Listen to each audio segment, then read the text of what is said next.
Island is the third largest island in the Philippines and has one of the most extensive forest over limestone ecosystems in the country. This ecosystem is home to a wide array of uniquely adapted flora and fauna. Samar Island is known to be one of the centers of botanical diversity in the Philippines and has been nominated as a UNESCO World Natural Heritage Site for its exceptional natural beauty and precious biodiversity. For these reasons, Conserve Kaigangan, a biodiversity research program, was established. Kaigangan is a Samar local word that means forest over limestone. Our research program's mission is to assess and conserve the biodiversity in Samar Island's forest over limestone towards its sustainable management. One of our program's projects is the assessment of biodiversity and community structure in forest over limestone ecosystems.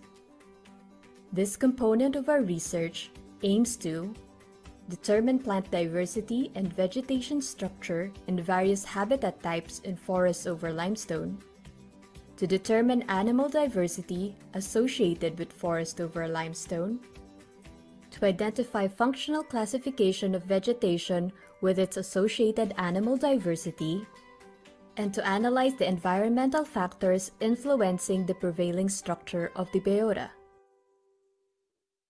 We conducted a comprehensive biodiversity assessment of forests over limestone in the municipalities of Paranas, Taft, and Giwan with remarkable findings.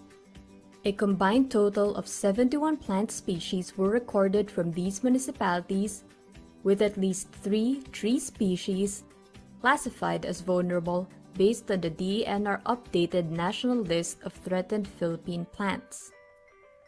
A total of 52 terrestrial vertebrate animal species were also recorded, including 5 amphibian species, 15 reptile species, 20 bird species, and 12 mammal species, with conservation statuses ranging from threatened to endangered and critically endangered, based on the DENR updated national list of threatened Philippine fauna.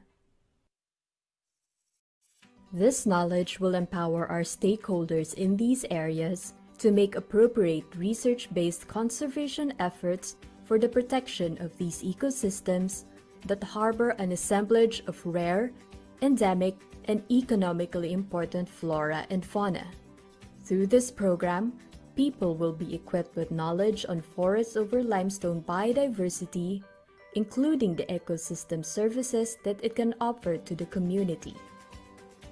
We at Conserve Kaigangan continue to further raise awareness and capacitate national and local government agencies, especially local communities, living in and around Samar's Kaigangan.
Hello everyone, welcome to Kaigangan Biodiversity Webinar Series.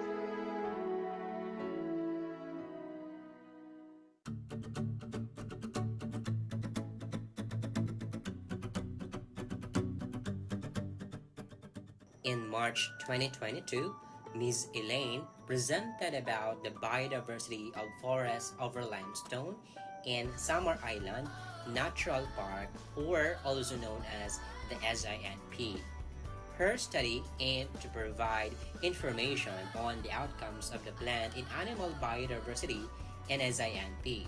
Second, to describe the tree community structure in SINP. Third, to highlight the significance of the nomination of SINP as a UNESCO Natural Heritage Site. This was conducted specifically in Paranas and Taft, Eastern Samar, a province in the Philippines located in the Eastern Visayas region. Some of the highlight of the results of her study are the identification of some ecologically important amphibians, for example, the Philippine endemic Platymantis guentheri.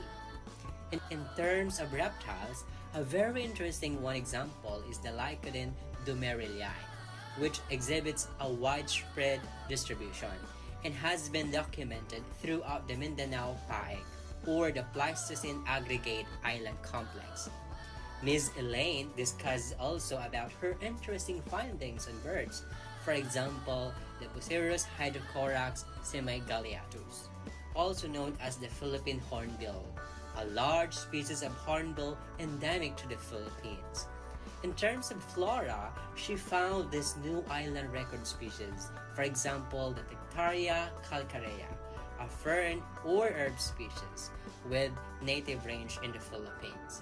Overall, Ms. Elaine emphasized that SINP is indeed worthy of its nomination as a UNESCO Natural Heritage Site because of its natural and cultural significance.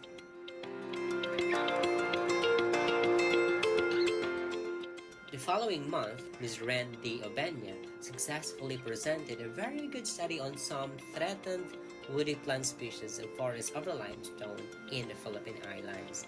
The study determined the threatened woody plant species in the forest over limestone in the Philippines and discussed the threats of the forest over limestone in the country. And of course, Samar Island is one of her study sites in addition to Cebu and Batangas sites. Ms. Ren presented the list of critically endangered species based on the Philippine DAO Red List and the IUCN Red List. She also made an emphasis on economic uses of some of the identified threatened woody plant species in her study sites. For example, the Shirrea nigrocensis, a Philippine endemic dipterocarp species, and our very own Tectona philippinensis with known natural populations in Batangas and in Mindoro. The third one is the Aquilaria cumingiana, a source of agarwood, a highly prized resin with many economic values. And the fourth example is the Hopea philippinensis, which is also a Philippine endemic dipterocarp species. Part of the study is the identification of threats and conservation concerns in the study site. For example, the limestone quarrying, deforestation, illegal logging, among others. Ms. Ren concluded the presentation by highlighting the potential contribution of her study to sustainable development goals.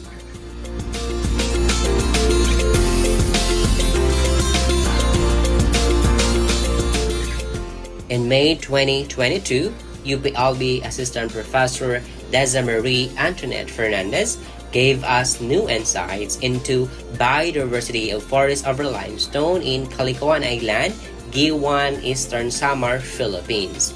She also did biodiversity assessment in the study site for both flora and fauna. Interestingly, Assistant Professor Fernandez recorded 41 plant species belonging to 18 families, of which 5 species are Philippine endemics, 9 threatened species based on the IUCN Red List, and 5 threatened species based on the DAO 2017-11 Red List. And these are some of the photographs of the plant species she identified. Walachodendron salibicum, which is locally known as banuyo, Aquilaria cumingiana, which is one of the agarwood-producing Aquilaria species found in the Philippines, and Hansea wenzeliana, also one of the identified endangered species based on the IUCN Red List. For fauna component, 21 vertebrate species were recorded, of which 6 are documented throughout the Mindanao Paik or the Pleistocene Aggregate Island Complex. And here are some of the photographs of the vertebrate species he recorded from the study site.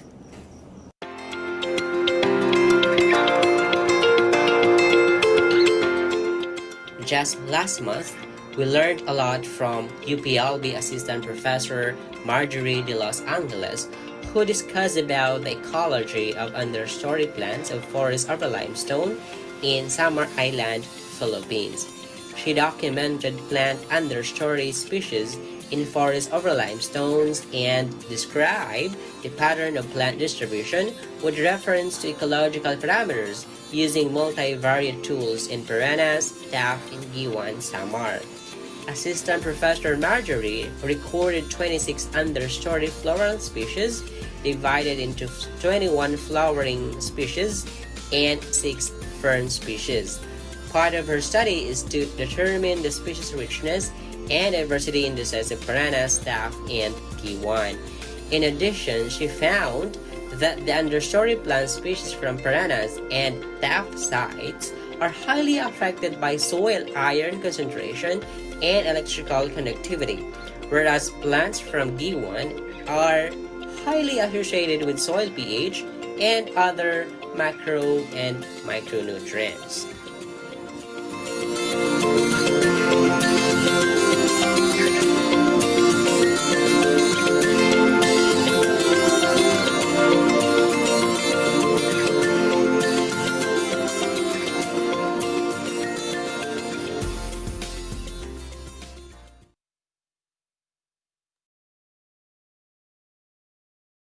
Yan, good morning everyone. Welcome back to our Conserve Kaigangan webinar series for this year 2025.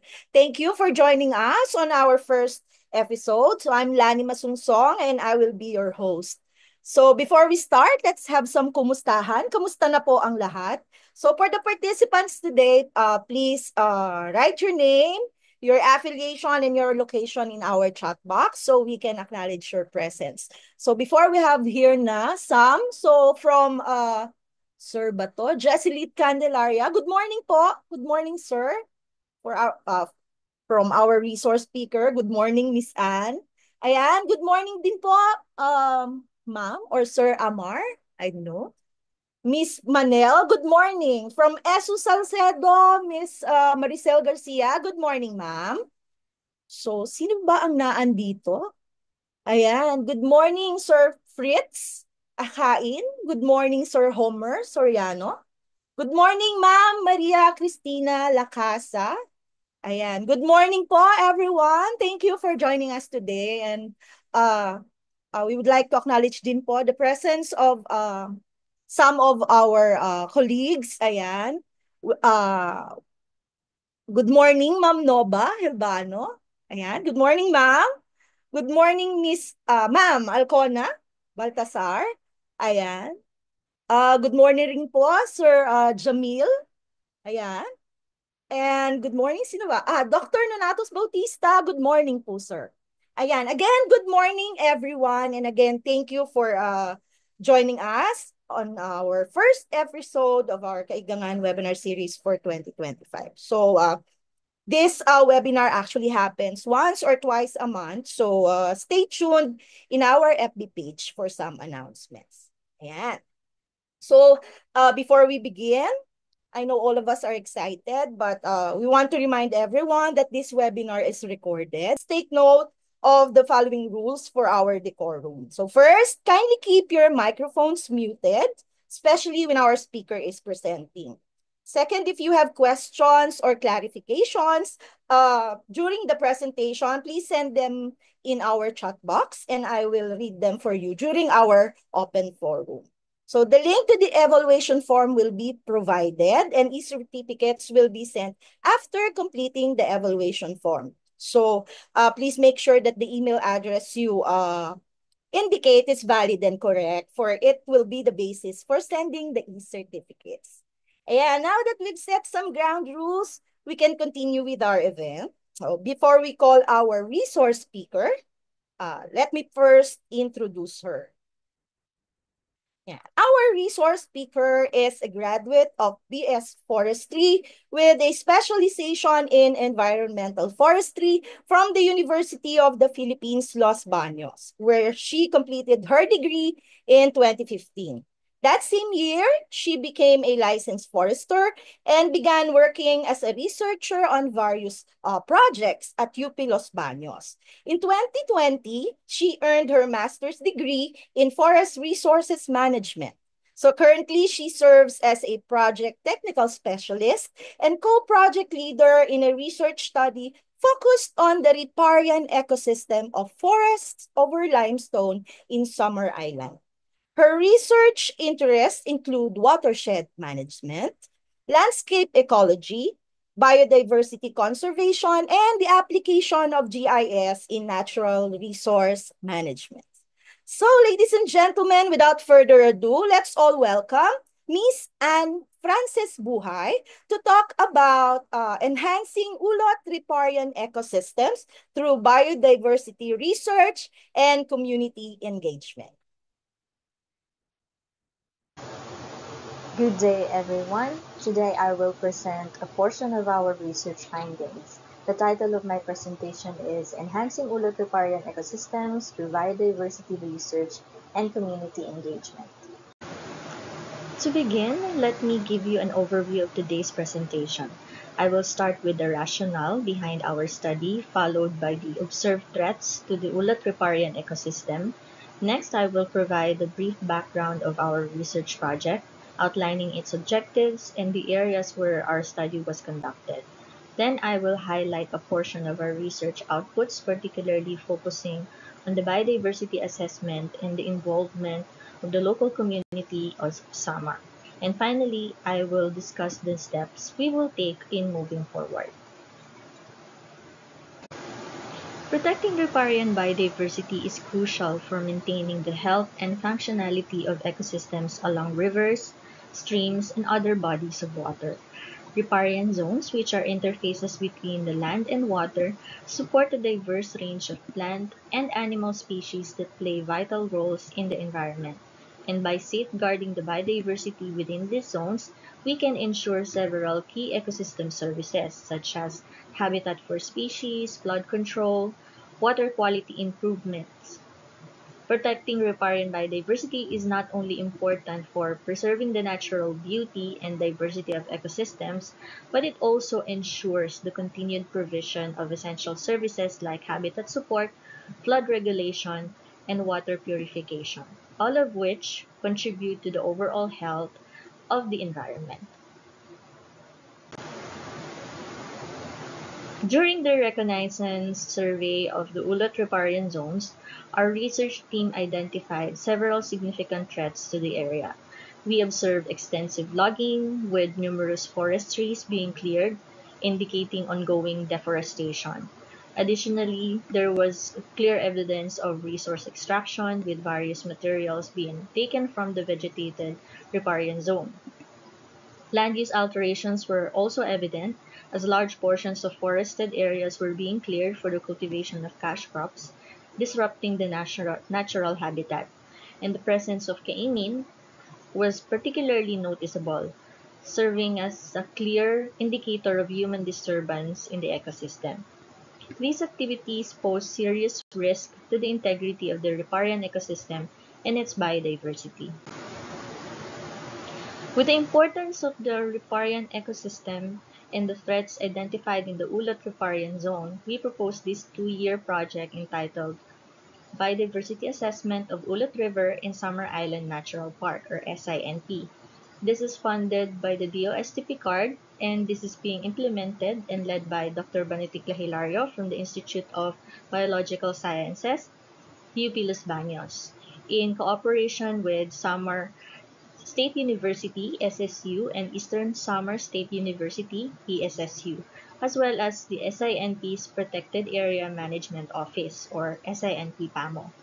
We are also working alongside key local partners, the people's organizations, including the Basaranan nga Organisasyon Hansan Isidro Samar, or BOSIS, the tour guide, and boat operators for river protection and environmental development, or Torpedo, and the Tenani Association for Women and Development, also known as TAWAD.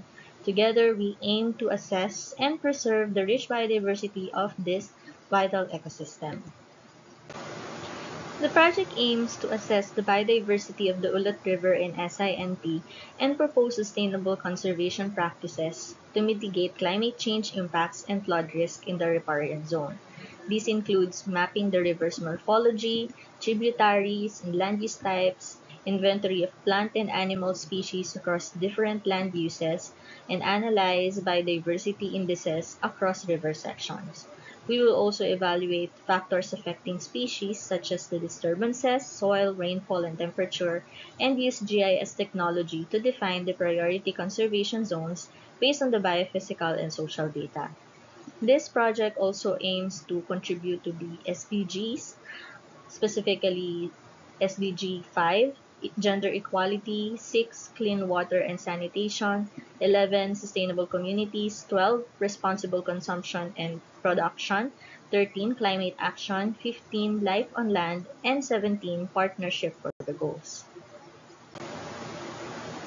The scope of this presentation covers a portion of our research outputs related to objectives number 2 and 3. Specifically, it focuses on the inventory of biodiversity across the upstream, midstream, and downstream sections of Ulat River, as well as a comparison of the floristic biodiversity indices across these river sections.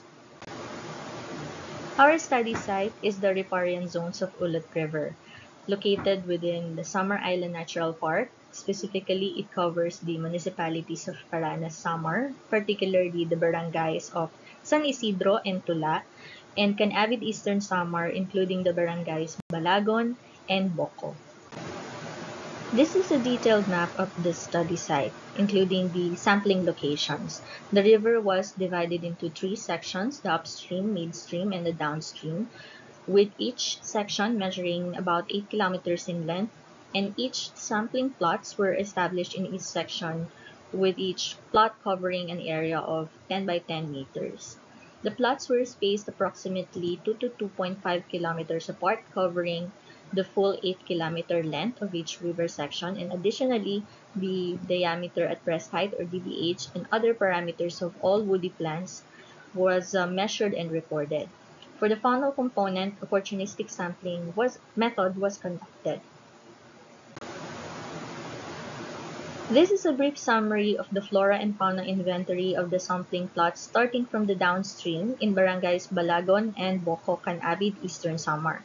There are a total of 125 plants and trees recorded, represented by 48 species belonging to 26 families, and 22 animal species were sampled.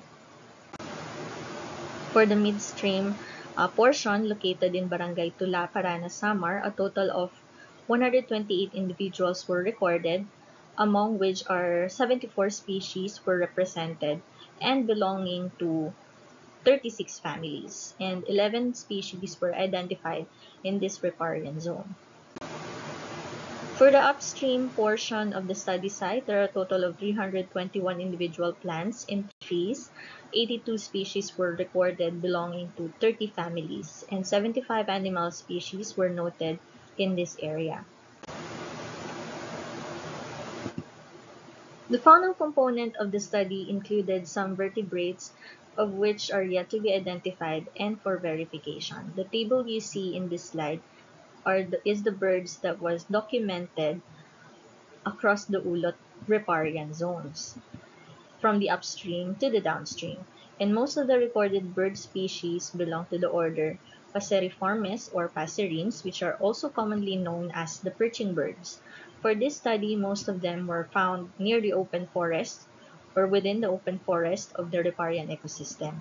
While most of the recorded bird species are categorized as least concern in the IUCN Red List of Threatened Species, it is worthy to note that 3 of these species are decreasing in population on the global scale, and these species are Haliastor indus or the Brahminy kite, the Dicaium trigonostigma or the orange-bellied flower pecker, and the Stachyris nigrocapitata or the black-crowed toad babbler. This table shows the list of arthropods recorded in the Ulot riparian ecosystem. The highest number of collected arthropods were found in the downstream section with a total of 81 species, followed by the upstream with 32 species, and the midstream with 28 species. In total, 141 individual species were recorded. The majority of the insects collected belong to the order Orthoptera, which made up of 23% of the total samples. Orthoptera, which includes the grasshoppers, the locust, and the crickets. This was followed by the Hemiptera, or 18%, which is also known as the true bugs, including the cicadas, the aphids, the plant hoppers, and the leaf hoppers. Hymenoptera with 14% includes the wasp, bees, and ants, and this was the next most common group that was found during our field data gathering, followed by the Odonata with 13%, which consists of the predatory flying insects like the dragonflies and the damselflies. Diptera with 8% includes the two-winged or the true flies, while the Lepidoptera of 9% represents the butterflies and the moths. And Coleoptera 8%, which includes beetles and weevils, was also prominent, and the remaining 7% of the collection was made up of orders Mantodea, mantises, the Pasmatodea, which are the stick insects, the Aranea, which are the relative to the insects, which are the spiders, and the Blattodea, the cockroaches and the termites. To further enrich our research, we also sought secondary data on the macrofauna of the Ulot River. Through collaboration with our partners at Samar State University, we were able to obtain valuable information from an NRCP-funded project titled Stock Assessment of Traditionally Fished Aquatic Species in Non-Wadable Rivers of Samar Island Natural Park.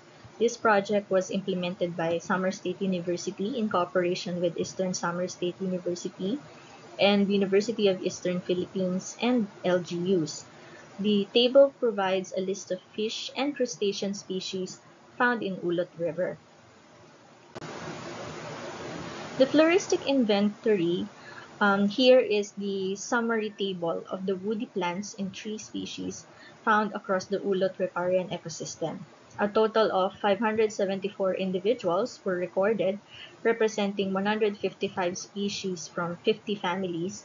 In terms of population, we've highlighted the top 5 families with the highest number of individuals, particularly Moracii with 60 individuals, Malvaceae with 56, Euphorbiaceae with 47, Ericaceae and Meliaceae with 39 and 37 individuals respectively. And across the different river sections, we identified 12 families that are common across all riparian zones. Now let's proceed with the biodiversity index of each riparian section. The Shannon-Winner Diversity Index measures the species diversity by considering both the richness, or the number of species, and evenness, which is the distribution of individuals across species. According to the classification scheme for Shannon Diversity Index cited from Fernando et al., the midstream, which is 4.6, has the highest diversity, indicating it has both a good number of species and an even distribution of individuals among those species.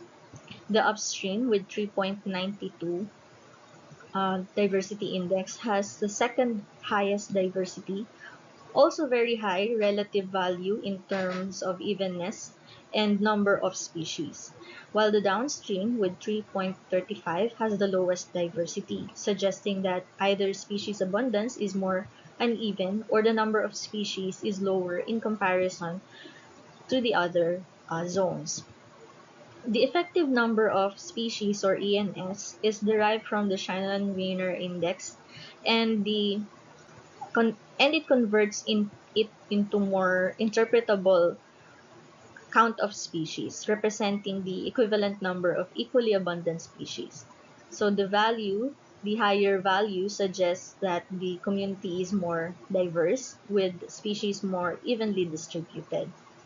Another commonly used biodiversity index is the Simpson's Diversity Index, represented by letter D, and which measures the diversity of a community with values ranging from 0 to 1. And a lower value, closer to 0, indicates lower diversity, while the higher value, closer to 1, indicates higher diversity. Now, the upstream with 0.97, this indicates a very high level of biodiversity in the upstream section of the river. The community is in this section is likely composed of many different species with a relatively distribution of individuals across them. While the midstream, with 0.98, similarly, the midstream section has an even higher biodiversity, suggesting that it supports a diverse community with slight edge in species richness or evenness compared to the upstream. While the downstream, with 0.94 index, although still indicating high diversity, the downstream section has slightly lower value, meaning it has less evenness or richness in species distribution compared to the upstream and the midstream sections. Overall, these values suggest that the entire system, the upstream, the midstream, and the downstream, maintains relatively high biodiversity, and with the midstream section showing the highest level of diversity, followed by the upstream and downstream. However, slight variations could still indicate different ecological dynamics or disturbances along the river. Now, we proceed to determining the importance value of the species. Importance value, or IV, is a composite metric used to understand the role of the different species in an ecosystem by assessing their diversity, frequency, and dominance. It is crucial for understanding species dominance, biodiversity patterns, and making decisions in ecosystem management and conservation. A high value of IV indicates dominance, while a low IV indicates lesser role in the community. And the table that you see above is the top 5 species with highest IV from each river location. Each location, upstream, midstream, and downstream, has different dominant species based on their importance values, with some species like Kleinhova hospita showing significant importance in both the midstream and the downstream areas, and the IVs reveal the relative contribution of each species to the ecosystem at different stream sections. Now let's determine the conservation status of the documented plant species. The classification of the conservation status was based on the International Union for Conservation of Nature, or IUCN, Red List of Threatened Species, accessible at iucnredlist.org. Among the species recorded in the Ulot riparian ecosystem, we've identified one critically endangered species, which is Hensea wenzeliana, and additionally, 5 species were noted as endangered, including Adinandra latensis, Dipterocarpus grandiflorus, Derpananthus crassipetalus, Pinanga samarana, and Pterocarpus indicus. Furthermore, 12 species were identified as vulnerable, and 10 species were identified as near threatened. According to the updated National List of Threatened Philippine Plants under the DENR Administrative Order, or DAO 2017-11, 3 recorded plant species in Ulot riparian ecosystem are classified as critically endangered, including Antherostel samarensis, Grineopsis megalantha, and Pinanga samarana. One species, Hopea acuminata, is classified as endangered, and additionally, a total of 11 plant species were classified as vulnerable, while 4 species were categorized as other threatened species. By combining the IUCN Red List of Threatened Species and the DAO National List of Threatened Philippine Plants, along with the classification of plants as endemic, we have identified 5 species that are threatened both globally and nationally. And these 5 species, Pinanga samarana, Hopea culminata, Sararanga, Philippinensis, Rheniopsis megalantha, and Musaendi vidali, are classified as one level more threatened on the national scale compared to the global scale, which suggests that these species face additional pressure or challenges in their native habitats that are not as prominent on the global stage. Community engagement played a vital role in our research, with the local people's organizations or POs actively involved in the field data gathering. BOSIS, Torpedo, and TAWAD were the key partners in this process, contributing valuable local knowledge and support. And these organizations work alongside with our research team, ensuring the accurate collection of data while fostering collaboration. A formal partnership was established through Memorandum of Agreement signing, or MOA, and which solidifies our commitment to working together for the successful implementation of the project.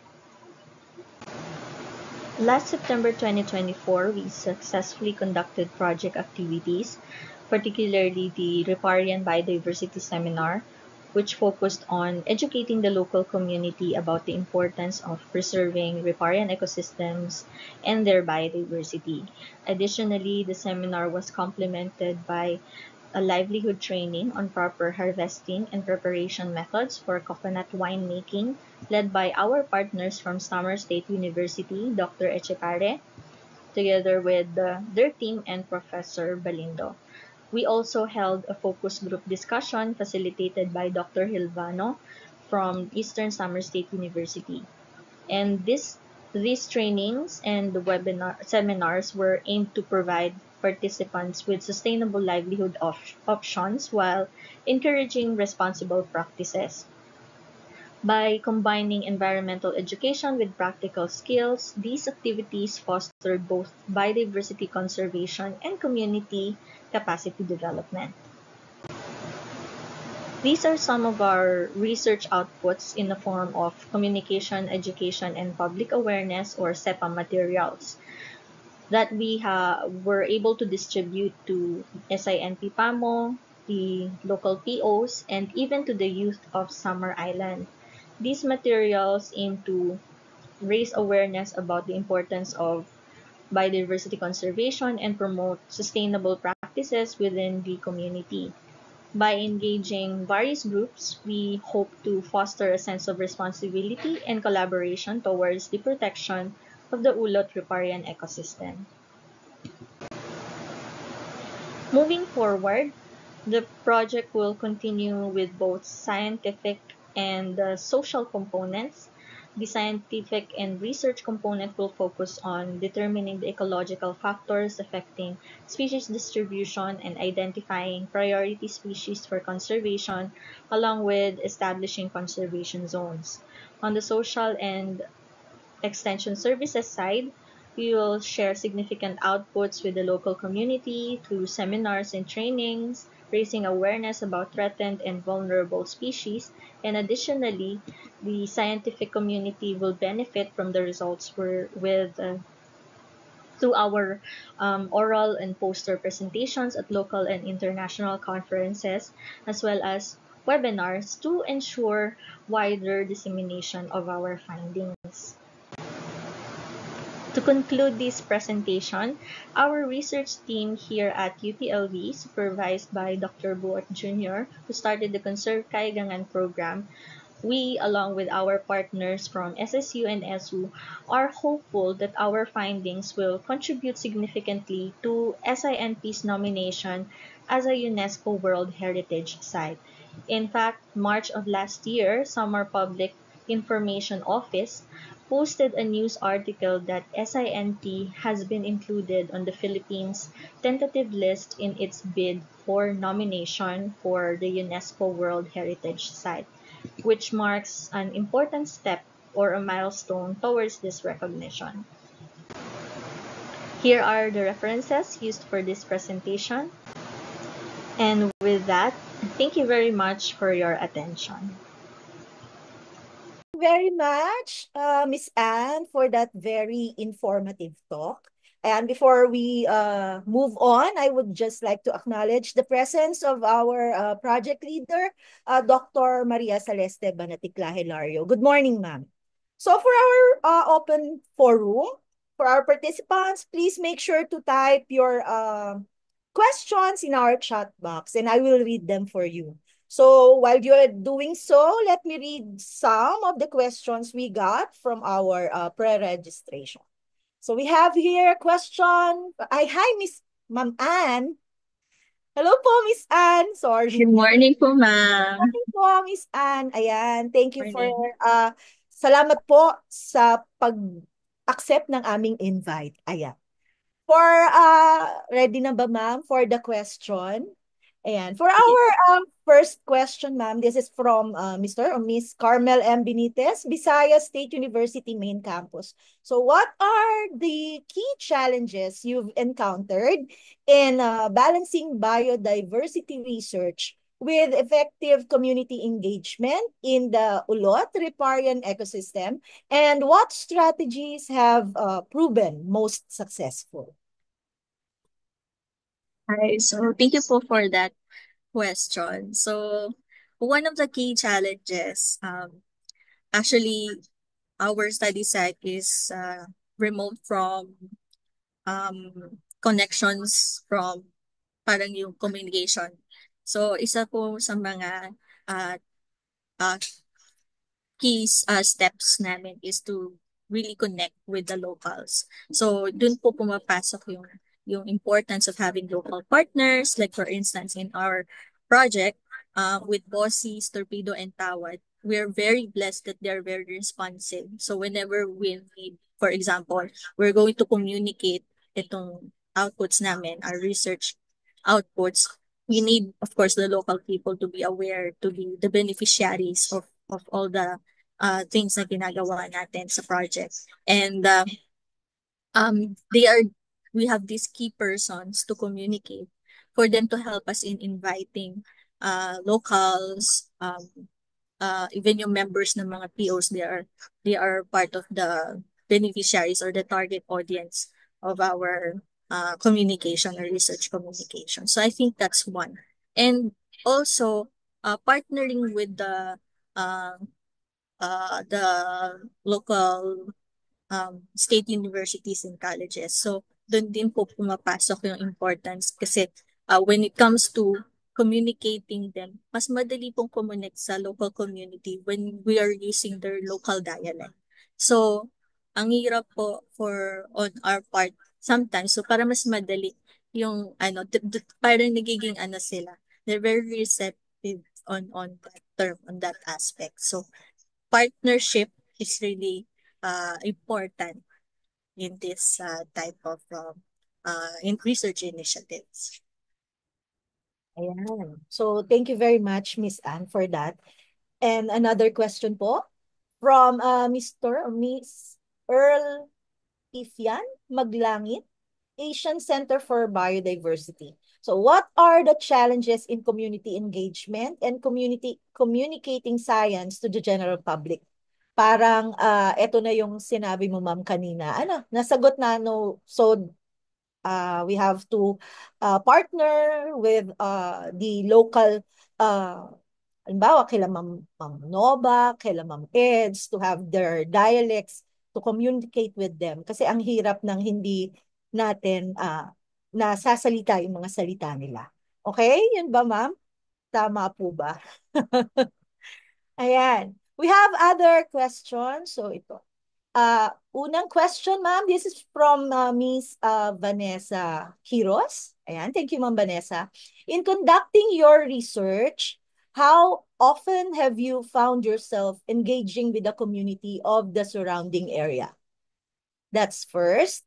And second, what type of engagement were you able to get the community to participate in?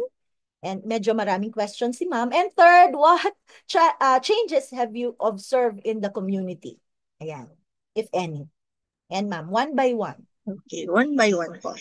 So Yeah. for the first question, how often do we find engaging? It's in our nature of our research right now sa riparian ecosystem. Their engagement comes yung pinakamalaking part of their engagement would be they will come with us during the field work.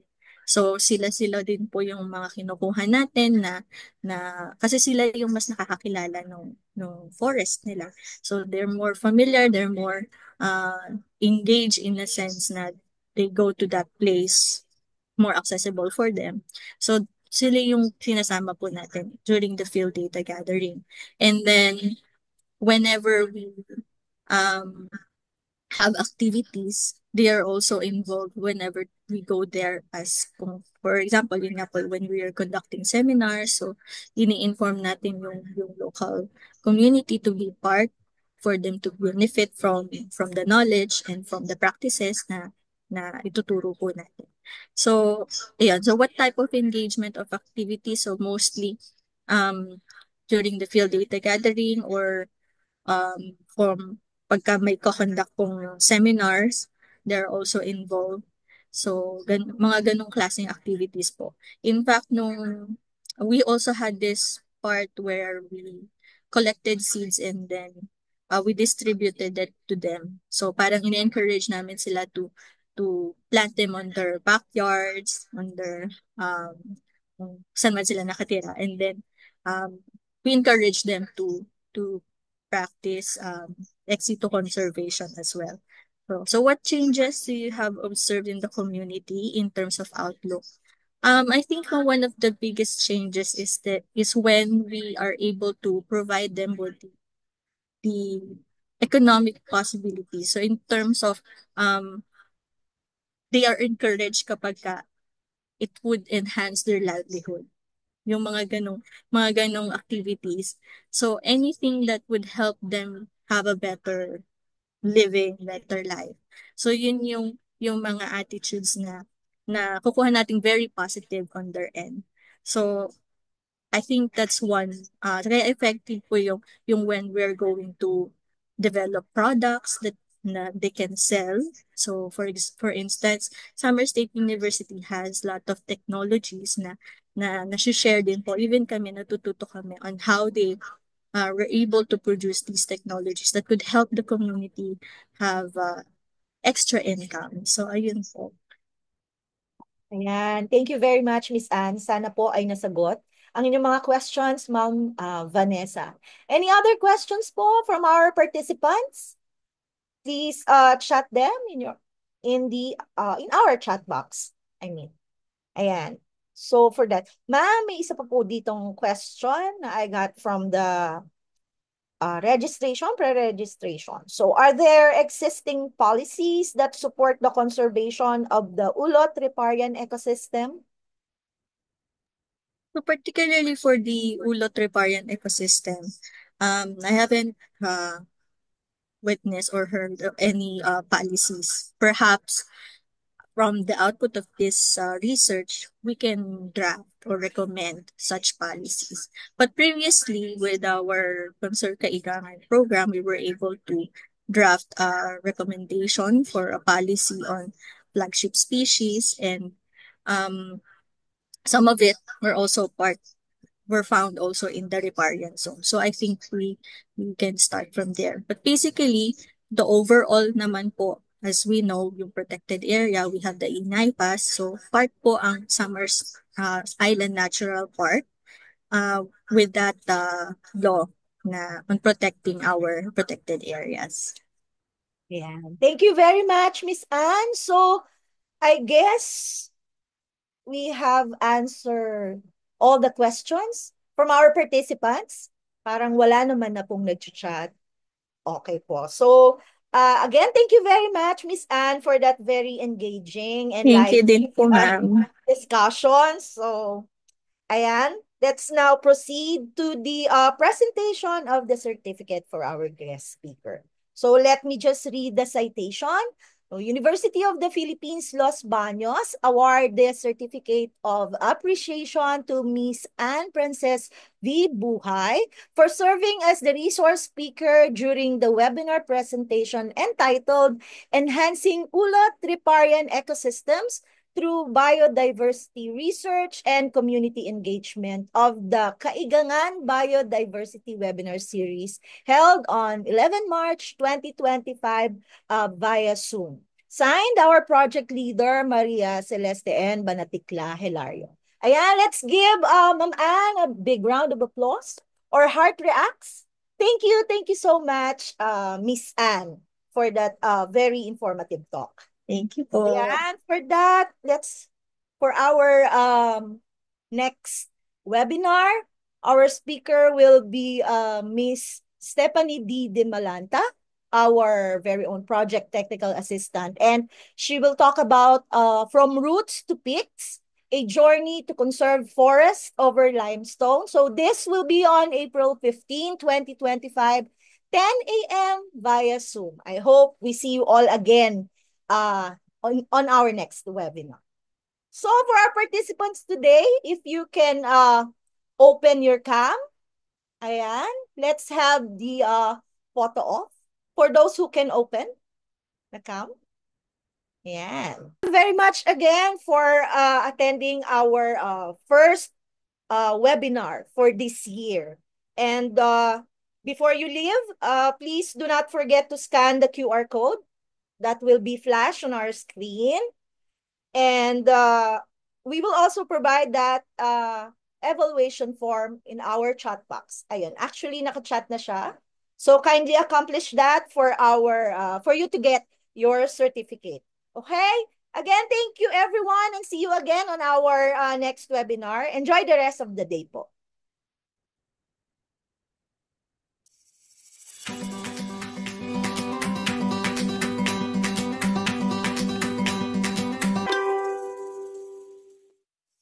Samar Island is the third largest island in the Philippines and has one of the most extensive forest over limestone ecosystems in the country.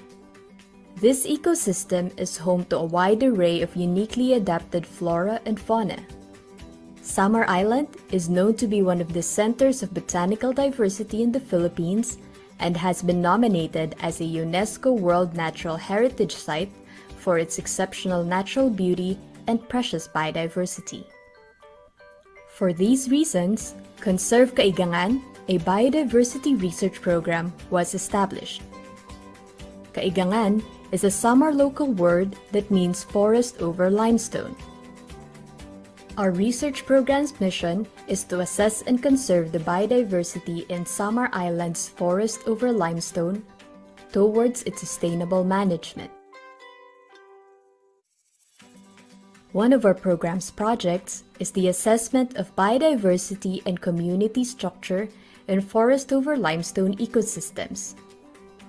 This component of our research aims to determine plant diversity and vegetation structure in various habitat types in forests over limestone, to determine animal diversity associated with forest over limestone, to identify functional classification of vegetation with its associated animal diversity, and to analyze the environmental factors influencing the prevailing structure of the biota.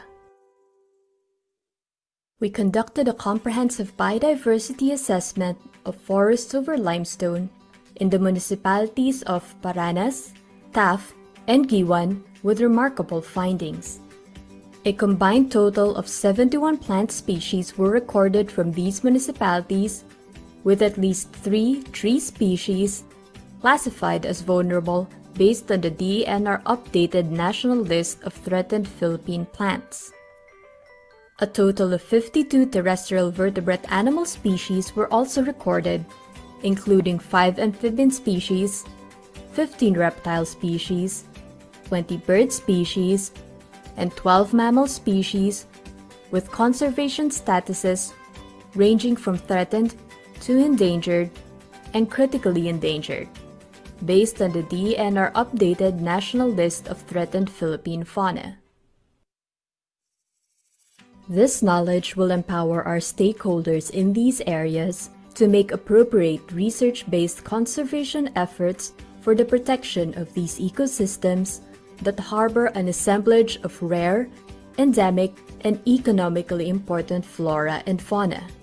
Through this program, people will be equipped with knowledge on forest over limestone biodiversity, including the ecosystem services that it can offer to the community. We at Conserve Kaigangan continue to further raise awareness and capacitate national and local government agencies, especially local communities, living in and around Samar's Kaigangan.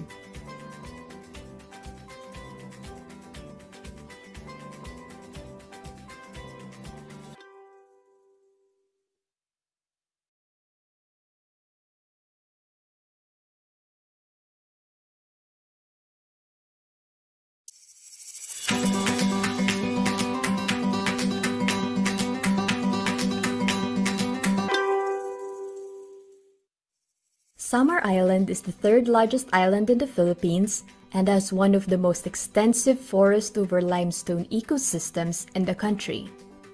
This ecosystem is home to a wide array of uniquely adapted flora and fauna.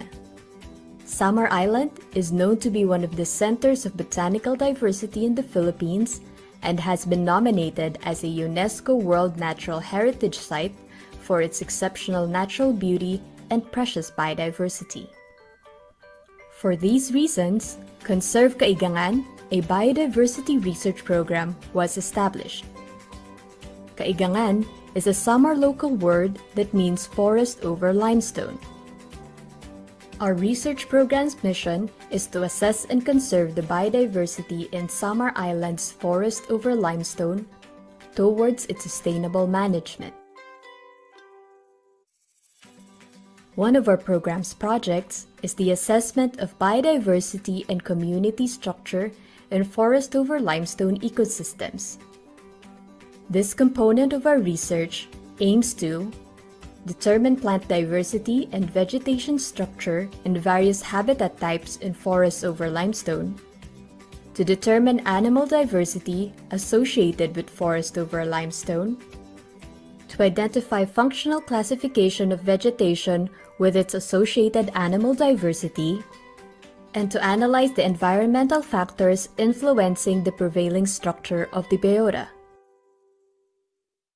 We conducted a comprehensive biodiversity assessment of forests over limestone in the municipalities of Paranas, Taft, and Giwan with remarkable findings.